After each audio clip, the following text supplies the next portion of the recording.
Bonjour à toutes et à tous, bienvenue à vous dans votre accès libre. Cet après-midi, comme vous le savez, Alger Chaîne 3 mène son combat, le fil rouge qui marque la journée mondiale de lutte contre les violences faites aux femmes. L'Algérie n'est pas en marge, l'Algérien, l'Algérienne aussi subissent des violences. Nous pouvons noter que durant la période allant de janvier à octobre 2012, 190 Algériennes ont été victimes d'un viol individuel ou collectif, soit 24 viols chaque mois. La plupart des victimes sont âgées entre 18 et 30 ans. Pas moins de 504 femmes ont été victimes d'attentats à la pudeur, un chiffre en hausse, et cela pour les 8 premiers mois de l'année 2012. Durant les 9 premiers mois de l'année 2013, 7010 femmes ont déposé plainte pour violence, dont 5034 victimes de violences physiques et 1673 victimes de mauvais traitements. Les homicides volontaires ont concerné 27 femmes, 266 femmes ont été victimes de violences sexuelles, viols, harcèlement sexuel, inceste, aboutissant parfois à des grossesses. Nous écouterons tout au long de cette émission spéciale lutte contre les violences faites aux femmes des témoignages, mais également des interviews de journalistes. Parmi les témoignages, une jeune Algérienne victime d'inceste. Nous reviendrons également sur l'excision, un problème récurrent qui se propage encore de nos jours sur tout le continent africain, surtout en Égypte et en Afrique noire. Certains témoignages sont très frappants. Je demanderai donc aux enfants de s'éloigner des postes radio afin de ne point les troubler. Voilà, c'est parti pour votre documentaire du 25 novembre 2014, réalisé par Jewida Zekad. Selon les pays, jusqu'à 70% des femmes sont victimes de violences à un moment ou à un autre de leur vie.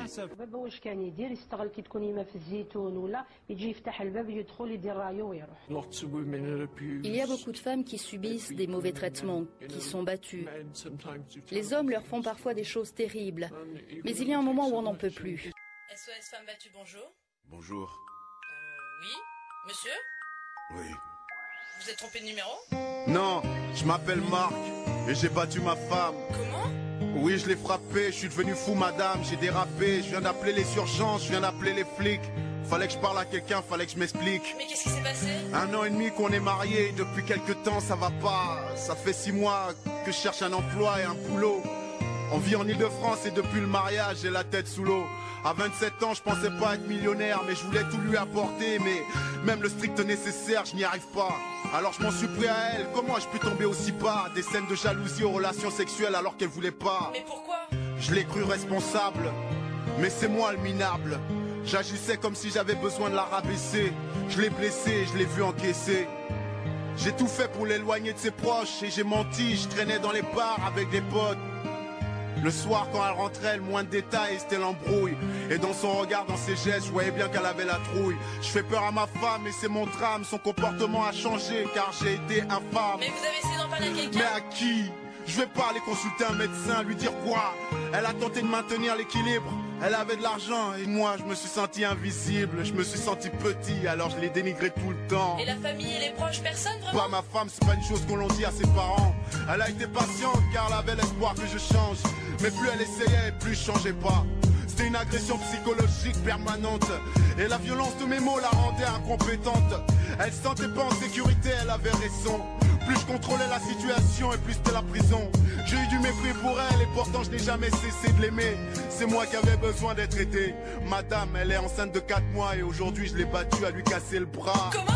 Qu'est-ce que vous dites? Elle m'a fait une remarque, j'avais trop bu, ça a été une gifle au début, puis elle a continué à se moquer en colère. Je lui en ai collé une dans les gencives. Quoi? Ouais, on s'est battu et je l'ai frappé avec la barre de fer, je lui ai fait vivre l'enfer.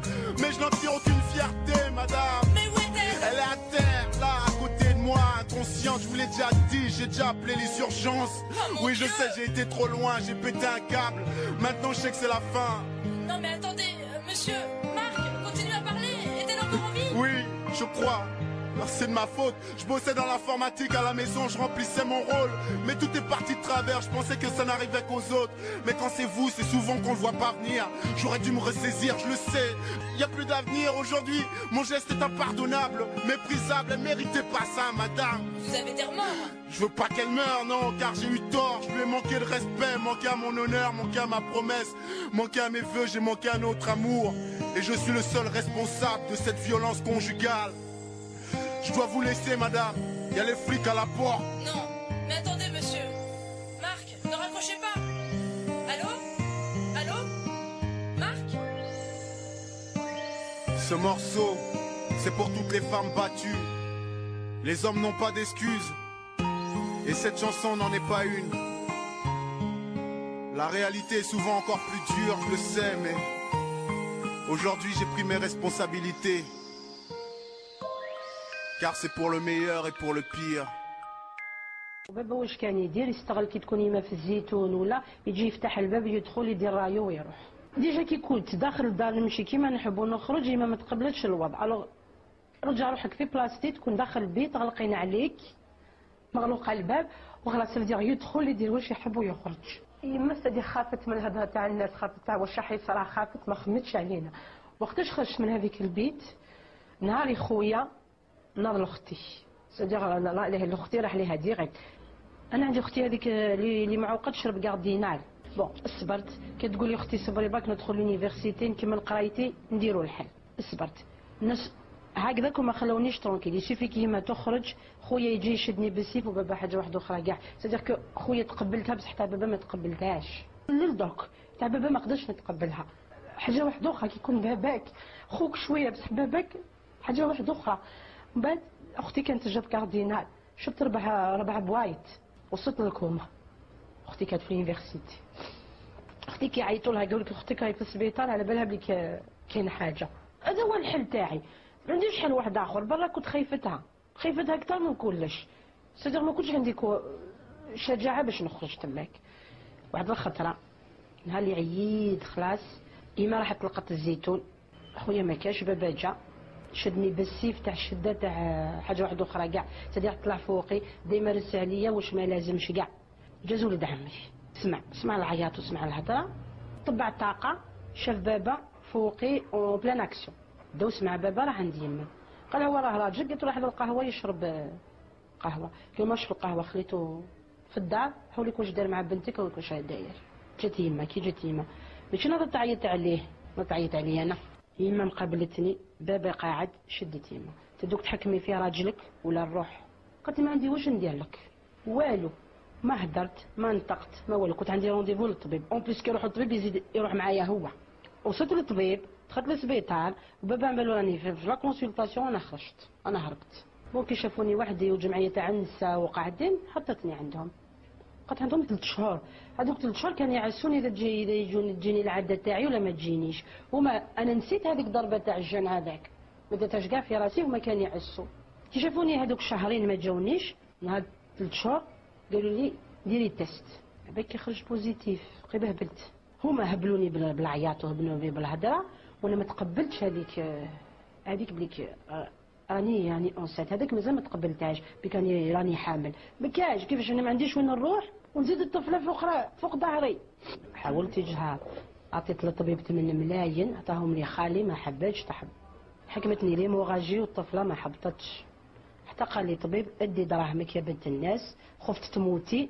هي تقعد لاصقه فيك قال لي 4 شهور قال لي شوفي درت لك توت واش لازم كاع ما حبطتش هي بنت الناس تموتي انتي وهي ما يصلها والو على اوغوزمون مازال سمانه بون باش نولد ماشي سمانه باسكو انا ولدوني في 8 شهور قال لي ديكلونشمون هذاك الطبيب من شهر كيك مازال ما وصلتش 9 شهور دخلت لوبيتال راه لي يشوفك في لي فام واش داروا فيا وي راه لي يشوفك واش داروا فيا راه انا نقولها ونعاودها صديق كو ديجا واحده عاديه ما يخلوهاش ترونكيل على بالهم اللي كيولدوا طفل مجهول قالوا لي نجيبوها لك قلت ما تجيبوها لي ما نشوفها ما تشوفنيش دخلوني لا شومبر ما جاو طلعوا عليا ما شافوني واش كاينه واش ما شافوني واش واحده شومبر ايزولي وحدي نوت نبكي حكمتني لي موراجي ما دار هكذا نسيل نورمال ما داروا بيا ما ريان ديتو ودوم داك جاتني لاسيستونت سوسيال واش درت نوت صباح نوت في الليل بالماء بارد دوشت جات لا فام دو ميناج تعيط قلت لها يا اختي خلوني ما عندي واش ندير باش نرميها ما قدرتش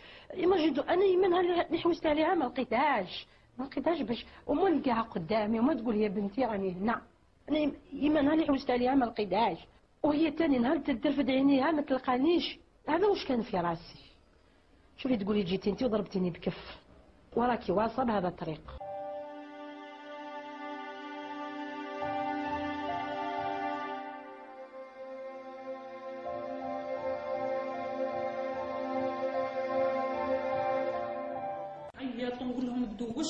Ils ont formé un cercle autour de moi. Ils me jetaient en l'air, me lançaient de l'un à l'autre, me frappaient. Ils ont baissé mes vêtements, je me suis retrouvée nue. Ils fouillaient à l'intérieur de mon corps, j'ai subi toutes les tortures.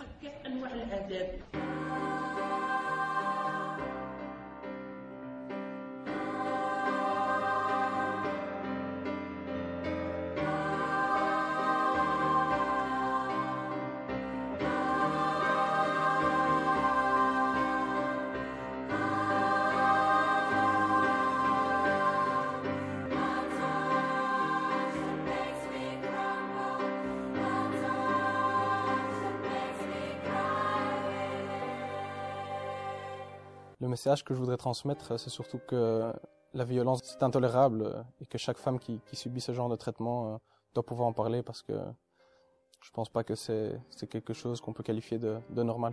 Je trouve inadmissible que des choses comme ça puissent se produire et qu'on passe ce genre de choses sous silence. Il faut que ça s'arrête, donc il faut que les femmes osent parler et il faut surtout qu'on accepte de les écouter. Le silence est pire que tout parce que c'est un exemple qui reçoit en pleine figure d'une violence. Comment quelqu'un qui a aimé une personne peut un jour abîmer ce corps et blesser son âme et son esprit à ce point-là, c'est monstrueux.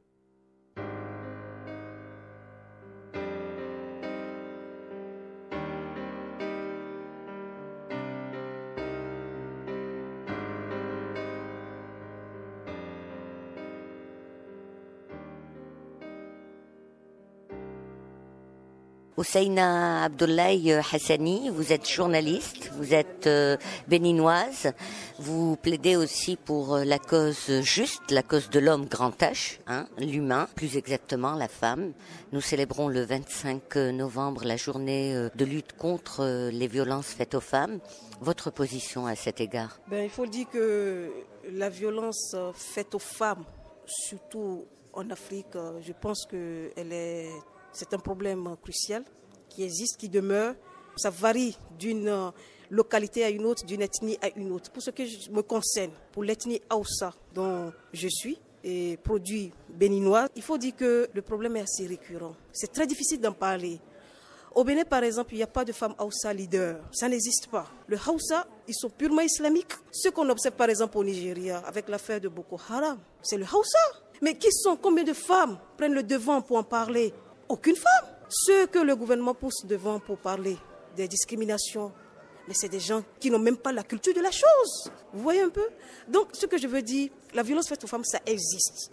Et sur le point islamique, fait parler de lui. Il y a des localités, ça c'est Mme Osseni Koubrat, la chancelière du Bénin, de l'Ordre national du Bénin, qui m'en a parlé, qu'elle a été dans le fin fond du Bénin, vers les collines, qu'elle a entendu parler de certaines choses qui l'ont écoeurée. C'est-à-dire quoi? Il y a des femmes qui vivent au foyer, quand leur mari décède, on leur demande d'abord de boire le cadavre du mari pour prouver à la famille que les enfants qu'elle a mis au monde lui appartiennent. C'est de la nécrophilie, ça. C'est de n'importe quoi, je ne sais même pas quel mot, les mots me manquent pour attribuer. Comment elle m'a parlé de ça? J'ai dit, mais tiens, ce que moi j'ai vécu dans mon milieu, alors est loin d'être un problème. Puisqu'elle dit au Bénin, et c'est la chancelière du Bénin, Mme Osseni Koubrat, qui m'en a parlé, et qu'il faut dénoncer ça. Mais combien de femmes dénoncent ça? Combien de femmes? Donc il faudrait que certaines personnes prennent conscience de la situation. Et nous, en tant que femmes, leaders, qu'est-ce que nous faisons? Nous travaillons avec des universités. Mais pour ce qui est récent, nous avons voulu dénoncer ce qui est Boko Haram, mais plutôt dans la langue Hausa, parce que je parle en langue Hausa. Je sais qu'en portant ma voix, ça va aller directement au Nigeria, des hautes personnalités vont l'entendre, et je le dirai dans ma langue Hausa. Les étudiants devaient être libérés. Que se passe-t-il? Mais il faut dire que j'ai discuté avec certains peuples Hausa d'origine nigériane, mais ils m'ont dit que c'est une affaire très politisée. Il y a une main étrangère? De toute façon, ils sont appuyés par certains pays, mais dont je n'ai pas encore cette information. Je ne peux pas adopter une position donnée. Mais tout ce que je sais au Nigeria, c'est une affaire politique. Et parfois, ce que j'ai entendu, je n'ai pas encore vérifié, mais que c'est du consentement de certaines familles même. L'enlèvement se fait du consentement des familles. Pourquoi? Parce que ceux qu'on enlève, c'est des pauvres. Elles aspirent aussi à la liberté. Il y a certaines personnes qui aspirent au fait de vouloir épouser un homme militaire, un homme rebelle. Donc il y a un consentement. C'est pourquoi je dis quelque part, il y a l'argent qui prime. Il y a l'argent qui prime. C'est pourquoi peu de gens dénoncent cette affaire, parce que ça leur rapporte. Ça leur rapporte. Maintenant, pour ce qui est de la dénonciation au niveau international, je ne suis pas encore allée au Nigeria, mais je me demande quelles sont les activités qui sont menées. Mais pour ce qui me concerne au Bénin, j'ai été un peu choquée de ne voir qu'aucune femme de l'ethnie Hausa prendre le devant pour en parler. Moi, j'ai voulu le faire dans mon université où je travaille, mais ça a été interdit. Pourquoi? Parce que j'ai voulu réunir des étudiantes pour qu'on discute de la chose. Et j'ai voulu réunir la presse, mais on m'a interdit cela. On a été même plus loin pour me dire que moi, va arrêter mon travail. J'ai ramassé mes clics et mes claques. Et j'ai arrêté, mais mon combat continue. Mais ce que je veux dire, il faudrait que les femmes se réveillent. Il faudrait que nous disions non à certaines cultures, à certaines pratiques. Je conçois mal. Des pratiques qui se cachent derrière des religions. Exactement, qui se cachent derrière des religions et surtout des traditions. Des traditions dont on ne peut même pas expliquer l'origine. C'est exagéré, c'est une manière pour brimer la femme, c'est une manière pour la discriminer, c'est une manière pour la faire taire pour toujours. Comment concevoir qu'on dise à une femme, bois d'abord le cadavre de ton mari qui est décédé? Si tu arrives à le boire, c'est que réellement nous reconnaîtrons les enfants que tu lui as donnés. Mais c'est inconcevable. C'est inconcevable. À d'autres femmes, avant même de les épouser, on leur dit même qu'elles doivent rester dans le couvent avec le serpent entouré. Et le problème de l'excision existe au Bénin? Le problème de l'excision existe. Ça continue d'exister parce que moi j'ai côtoyé une culture tchadienne au Bénin. J'ai connu une dame qui a fait exciser sa fille. Ça s'est passé dans mon quartier derrière ma maison. J'ai failli dénoncer ça, mais c'est ma mère qui m'a dit non, tu vas te faire des problèmes. Sans mentir, ce sont les observations de ces choses qui m'ont poussé dans le journalisme. Et moi, mon journalisme, ce n'est pas d'écrire un article et le faire vendre, mais non, c'est une lutte, je me sacrifie. C'est pas seulement l'homme, mais il y a des femmes complices aussi. L'ennemi de la femme, c'est la femme. Les femmes là vivent dans mon quartier, c'est des Tchadiennes. J'en ai observé, j'ai vécu ça. Ils ont fait subir ça à leurs filles. Mais est-ce que c'est les femmes? Moi, je pense que c'est la maman même. C'est la maman même qui a accordé l'autorisation, en complicité avec le papa. Donc pour elle, ce n'est pas un tabou, puisqu'ils ne connaissent pas les conséquences de ces choses-là. Il y a aussi ce qu'on appelle l'éducation. Il y a l'éducation, le manque de civisme. On est trop ancré dans la tradition. On veut tout faire pour plaire à la tradition. Ce n'est pas possible, le monde évolue là. Le monde évolue. Et même s'ils sont islamiques, est-ce que l'islam autorise ça? Moi, je ne pense pas. Moi, j'ai un mari islamologue, qui est arabe, qui parle l'arabe, qui a vécu 32 ans dans le monde arabe. Mais il n'y a pas ça. Avec ses filles, il n'y a pas ça. Puisqu'il a 2 enfants à Tunisie avant de m'épouser. Mais il n'y a pas ça. Il m'explique le Coran. Et walhamdulillah, ça me permet de mieux comprendre l'islam. Je le pratique. Je suis fière de dénoncer certaines pratiques qui vont à l'encontre de l'islam. Parce que l'islam n'a pas dit ça. Dieu même est pardonneur. Et s'il nous a acceptés avec nos divergences et qu'il nous pardonne, je ne vois pas pourquoi l'être humain va se lever pour juger qui? Qui est croyant? C'est seul Dieu qui veut juger. Seul Dieu. Allah Wahid, seul lui peut juger, mais pas l'être humain. L'islam, c'est dans la foi. C'est dans la foi. C'est dans la foi et que Dieu pardonne les mauvais comportements. Ce que je demande à Dieu, c'est de libérer les femmes. Parce que l'islam a accordé une large place à la femme. Une large place. J'en ai lu, je continue de lire. Honnêtement, ça me réconforte. On n'a pas besoin de faire le combat. On n'a pas besoin de s'agiter pour plaire à Dieu. Non. Dieu est silencieux et il est modeste. Que la paix règne et que les femmes soient libérées.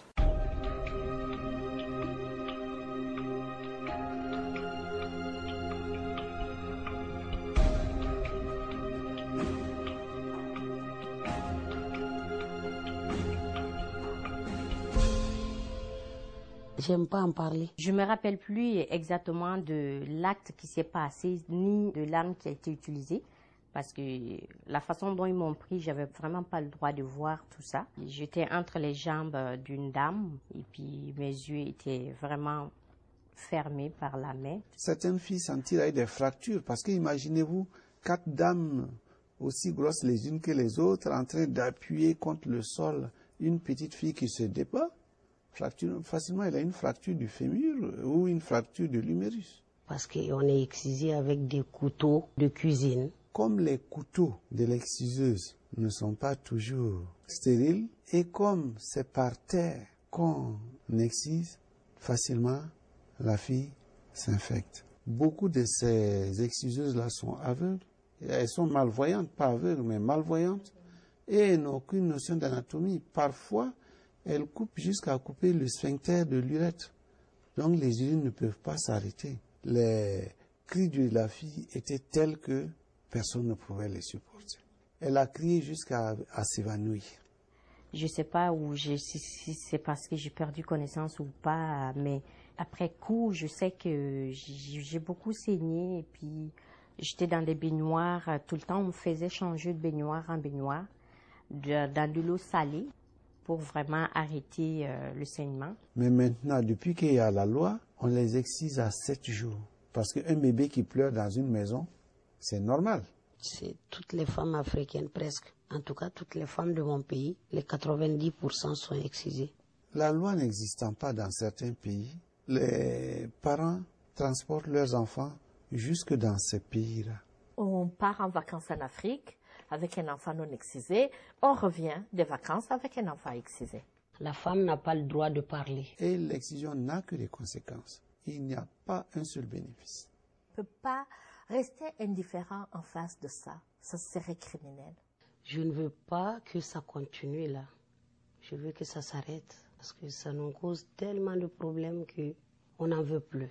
Je lance un appel à tous les gouvernements du monde entier, pas seulement en Afrique, si on peut faire quelque chose pour aider à freiner cet acte-là.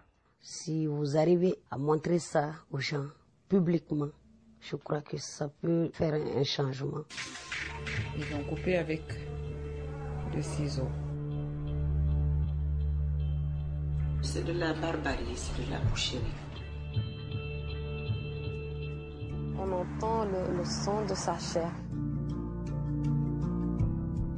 Et c'est une douleur vraiment terrible que vraiment tu ne peux pas expliquer. Ça ne s'explique pas, ça se vit. L'excision se passe au bout de 3 à 5 secondes. Mais c'est des secondes qui vous paraissent interminables. Parce que c'est des secondes vraiment dans lesquelles vous choisissez carrément la mort. Vous n'avez pas envie de vous relever.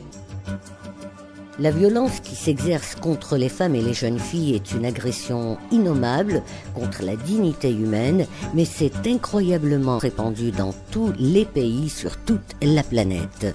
En 2010, en 3 jours seulement, des groupes armés ont violé plus de 150 femmes et jeunes filles dans la région de Walikale, en République démocratique du Congo. Il faut noter aussi que au moins 200 000 cas de violences sexuelles ont été enregistrés depuis 1996 dans cette même région.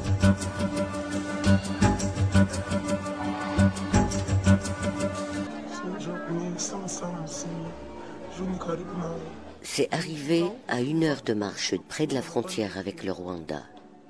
J'ai été violée alors que je ramassais du bois. Il m'a dit « Je ne veux pas t'épouser. Tout ce qui m'intéresse, c'est le sexe. » Il m'a dit que si je criais, il me frapperait avec sa machette. Elsa Voumi, c'est un grand bonheur de vous rencontrer.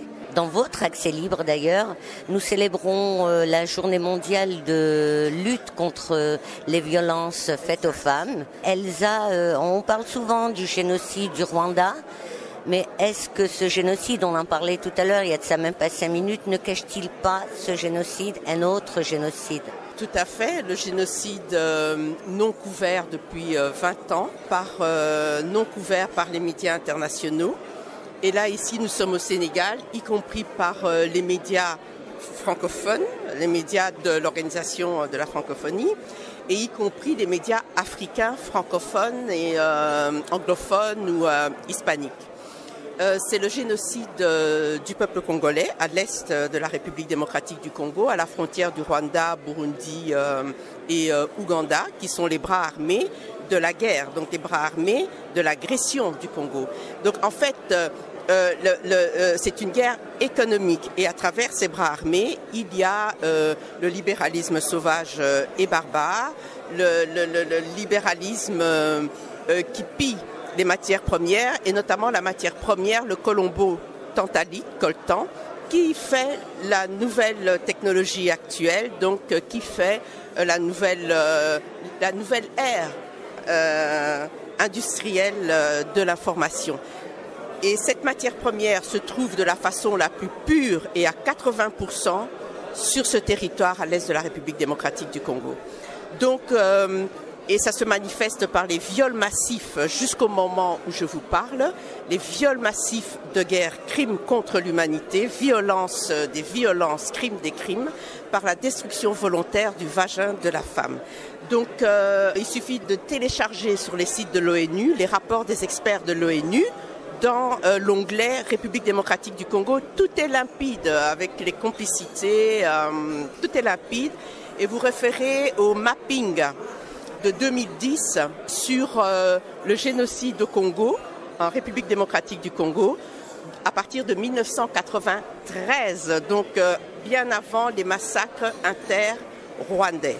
Voilà. Et donc ces massacres inter-rwandais se sont déplacés en République démocratique du Congo, créant la situation actuelle.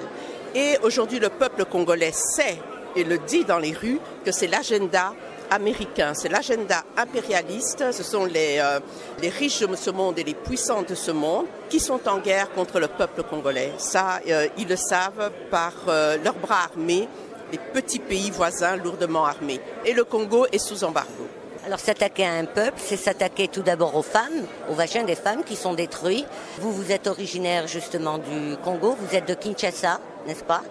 Vous vivez avec cette angoisse certainement, ça vous habite. Vous êtes journaliste, vous en parlez, vous avez un blog ? Oui, j'en parle, mais bon, vous savez, nous sommes des femmes, nous devons élever nos enfants, femme ne peut tout avoir. Donc je suis journaliste dans l'âme, j'ai 2 enfants. Et j'ai découvert en fait le drame dans mon pays sur Internet en 2004, en installant Internet dans ma maison, alors que ça existait déjà depuis 10 ans.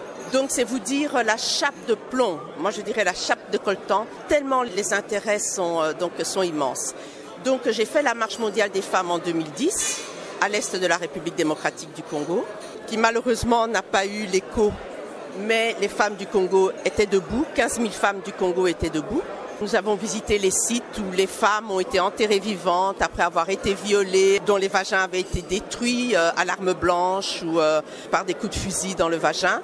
Et là, nous avons un médecin, le docteur Denis Mukwege, qui reconstitue l'appareil génital dans un... Qui est menacé d'ailleurs. Qui a été menacé, qui a failli être tué dans sa propre maison. Et là, la levée de bouclier donc, du peuple congolais, sous les yeux de l'ONU, qui est là... Qui a son siège juste à côté de son cabinet. Et qui sont toujours à quelques mètres des viols de masse dans les villages. Donc le peuple congolais dit que l'ONU est complice également et que l'ONU est là pour protéger le pillage et non pas le peuple congolais. Alors pour revenir à cette grande personnalité, le docteur Mukwege, il s'est exilé à un certain moment, mais il a décidé de retourner chez lui. Ah oui, c'est-à-dire qu'il a été, son garde du corps, le surveillant de sa maison a été assassiné. Donc l'ambassade de Belgique, il a extrait au Burundi et puis en Belgique. Mais les femmes du Congo ont dit non. Les femmes survivantes avec les vagins reconstitués, avec toutes les douleurs en sursis, avec toutes les douleurs, ont dit non. Et même nous n'avons pas dormi. Notre docteur, rendez-nous notre docteur. Puisque l'ONU n'est pas capable de le protéger, puisque vous laissez passer l'ennemi jusque dans sa maison, nous-mêmes, nous serons les gardes du corps de notre docteur, nous dormirons dans sa parcelle. Et effectivement, aujourd'hui, il dort dans l'hôpital. Et il se fait que le cinéaste Thierry Michel, belge, va en avant-première du sommet, ici à Dakar, va lancer son film sur le docteur et son combat. Enfin, 20 ans plus tard, et il se fait dans le cadre toujours underground, n'est-ce pas, des organisations internationales qui se passent en Afrique sans aucune couverture internationale. C'est toujours en cachette. Eh bien, nous, les femmes congolaises, on dit non, non. C'est le 3e génocide que le Congo vit, le 3e génocide. Au-delà de 7 millions de morts, nous avons donné pour chaque révolution industrielle. On ne parlera plus à notre place. Le film a été fait par monsieur Thierry Michel, que je respecte énormément. Il n'y a pas de problème, c'est un enfant du pays. Il a été fait avec madame Colette Brackman, qui est plus sujette à caution, mais son nom est dessus. Nous en prenons note. Mais Madame Colette Brackman connaît le problème depuis tellement d'années.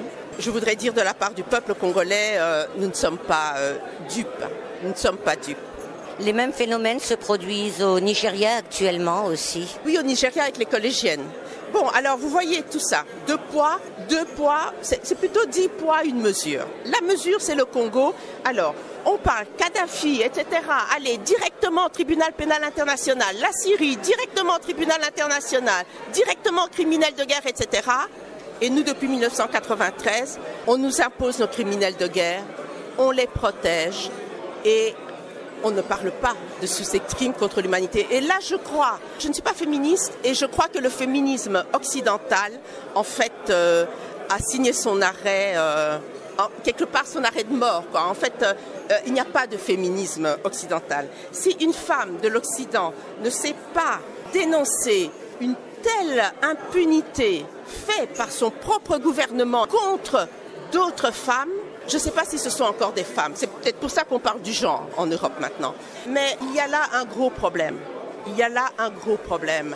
Et le féminisme à l'occidental n'ira nulle part. Nulle part, il est déjà enterré.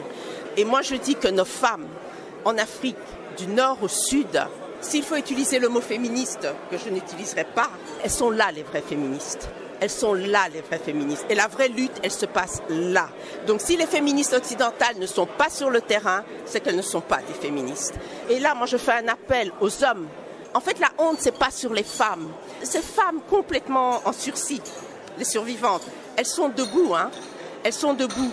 Et elles sont debout parce que l'arme qui les a détruites, mais qui a amené d'autres femmes dans des charniers, n'est-ce pas? Donc les hommes, c'est eux qui doivent se lever. Nous les femmes, nous sommes debout. Aux hommes de défendre notre dignité.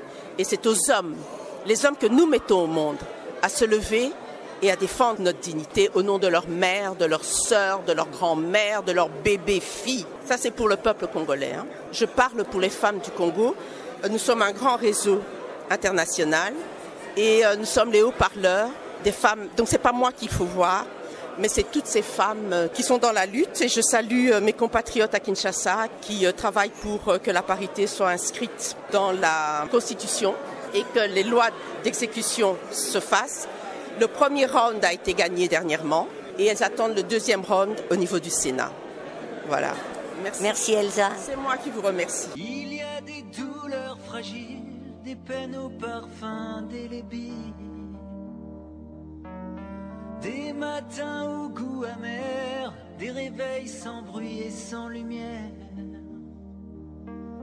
Il y a ces larmes évadées qui viennent s'inviter dans nos silences, ces ombres et traces du passé qui font qu'on y repense. Il y a ce visage si pur, ce prénom gravé sur le grand mur, un ange parti trop tôt, retrouver ses deux ailes là-haut. Il y a les cris d'une mère qui ne veut pas voir mourir son enfant, un sentiment de colère qui nous glace le sang. Ça fait mal, ça fait mal de t'imaginer si seul entre leurs mains. Ça fait mal, ça fait mal de t'entendre leur dire, je vous jure que je n'ai rien. Il y a ce triste dimanche, la pluie qui tombe, le vent dans les branches, le souffle d'une présence, la barbarie, la haine, la violence. Il y a ces chants, ces prières, cette envie de croire encore en Dieu, des cailloux posés par terre, juste pour dire adieu. Ça fait mal, ça fait mal de t'imaginer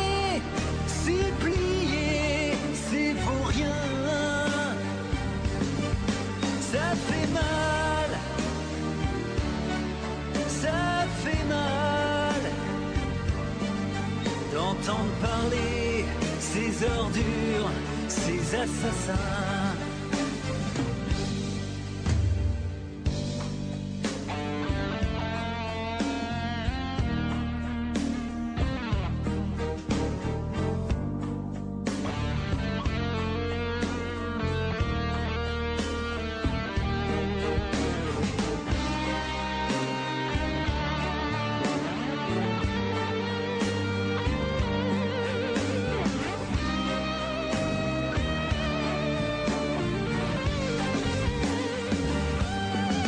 Ça fait mal, putain, ce que ça fait mal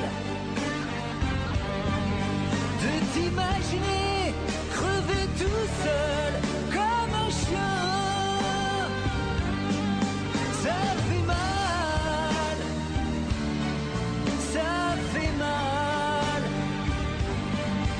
de savoir que ton sang était comme le... Biken Bimba Annie Chantal, vous êtes gabonaise, vous êtes journaliste, vous êtes à la tête d'une revue qui cible surtout la société et qui parle de société, parle de femmes. Nous célébrons le 25 novembre, journée mondiale de lutte contre les violences faites aux femmes. Alors quelle est votre position et est-ce que vous avez été témoin justement de violences qui ont été pratiquées sur des femmes? Oui, je vous remercie d'abord dès le départ de m'avoir donné la parole. J'en ai été témoin dans mon pays, le Gabon, mais là-bas les violences se passent beaucoup plus psychologiquement que physiques. Parce que, je vous le dirai franchement, les hommes ne respectent pas les femmes. Ça déstabilise le ménage, les foyers. Parce que lorsqu'un homme épouse une femme, après il abandonne, il va regarder ailleurs. Et ça jusqu'au matin, il dort chez, ils appellent ça vulgairement au Gabon, le deuxième bureau. Donc la femme légitime est délaissée. Il va chercher un deuxième bureau et quand il y va, il ne rentre pas aussitôt, il revient le lendemain. Il peut même faire 2 jours et il y en a qui poussent le bouchon très loin, qui n'assument même plus les responsabilités à la maison. C'est-à-dire, ils n'achètent même plus à manger, ils préfèrent s'occuper de celle qu'on appelle deuxième bureau que de la femme légitime. Et ça, c'est des violences psychologiques faites aux femmes. Alors un deuxième bureau n'engendre pas une polygamie, c'est juste un deuxième bureau provisoire, comme il pourrait y avoir un troisième et un quatrième. Tout dépend de la nature des hommes. Si on peut pas accuser tous les hommes, il y a du bon, du mauvais partout chez les femmes et chez les hommes. Est-ce qu'il y a une justice aussi? Est-ce qu'il y a un mouvement tel que le vôtre pour défendre et pour crier très haut au droit de l'homme? Il s'agit plus de la femme, mais c'est l'homme grand H, hein, c'est l'humanité. Tout à fait. Le journal que je dirige s'occupe réellement de ce genre de choses parce que c'est une plateforme, c'est une ouverture pour que la femme puisse venir s'exprimer. Parce qu'elles viennent vers moi pour faire des témoignages et puis on publie, ça édifie les autres. Et ça encourage d'autres femmes à venir dénoncer ce qu'elles subissent dans leur foyer. Et puis il y a aussi les ONG qui s'occupent de ces femmes-là, celles qui sont battues, celles qui subissent des violences psychologiques. Il y a une antenne qui est à Libreville, au ministère de la Justice et de la Famille, là où les femmes peuvent se rapprocher et se plaindre et voir comment on peut résoudre leurs problèmes. Si vous permettez, je voudrais parler du Nigeria, les lycéennes. Est-ce que vous avez un mot à dire à ce propos? C'est la pire des violences. Ah oui, parce que imaginez les enfants qu'on vient enlever comme ça en pleine journée. J'imagine un peu l'état d'esprit de leur maman, parce que l'enfant est rattaché au cœur de sa maman. C'est un drame et c'est déplorable. La plupart sont enceintes aussi. J'imagine que ça a dû se passer comme ça parce qu'on les a enlevés et d'après les informations qu'on a ici et là, on dit qu'on les a vendues, certaines, et d'autres qu'on a données à des mariages forcés. Donc c'est vraiment un drame pour l'humanité. Tout ça au nom d'une nouvelle religion, hein? Ce qui est déplorable en plus parce que quand on voit l'islam, nous qui ne... Bon, je ne suis pas musulmane, mais on s'est dit, l'image qu'ils nous ont montrée, c'était qu'en priant Dieu, c'est l'amour. Mais nous constatons que c'est le contraire parce que Dieu est amour. Dieu n'est pas violent, donc nous sommes surpris de la façon que ces gens-là se comportent. Une secte satanique. Voilà. Donc c'est déplorable et c'est vraiment un drame pour le monde entier. Quand on parle aussi de la violence faite aux femmes du Congo, on n'en parle pas beaucoup. Vous avez un avis à émettre? Oui, mais je pense quand même qu'il y a beaucoup d'ONG qui font des efforts pour défendre ces femmes-là. J'en ai vu un documentaire dernièrement et une interview même de monsieur qui s'est occupé des femmes qui ont été violentées au Congo, un médecin. Donc je crois qu'ils font beaucoup quand même en ce moment pour sortir ces femmes-là de ces problèmes, pour les aider parce que ce qu'elles ont vécu a été vraiment dramatique.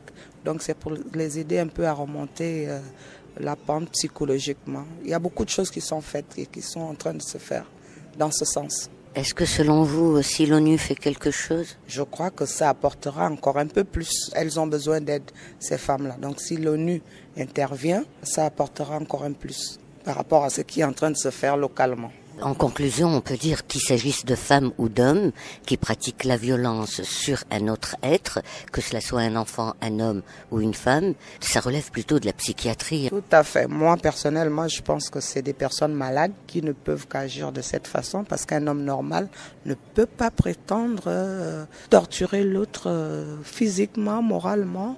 Je crois que ces gens-là, on doit les détecter et les mettre quelque part, les soigner, quoi. Parce que c'est pas du tout normal. Je crois qu'ils sont quand même malades. Un homme normal ne peut pas prétendre battre l'autre être humain ou taper quelque chose, un objet concondant. C'est pas normal. Merci Annie. Merci, c'est moi qui vous remercie. Voilà, c'était votre Accès Libre, un spécial 25 novembre, journée mondiale de lutte contre les violences faites aux femmes. Vous écoutez les programmes d'Alger Chaîne 3 tout de suite après le flash de la rédaction de l'information. Place à notre ami Khaled Louma. Alger Chaîne 3, des images qui s'écoutent.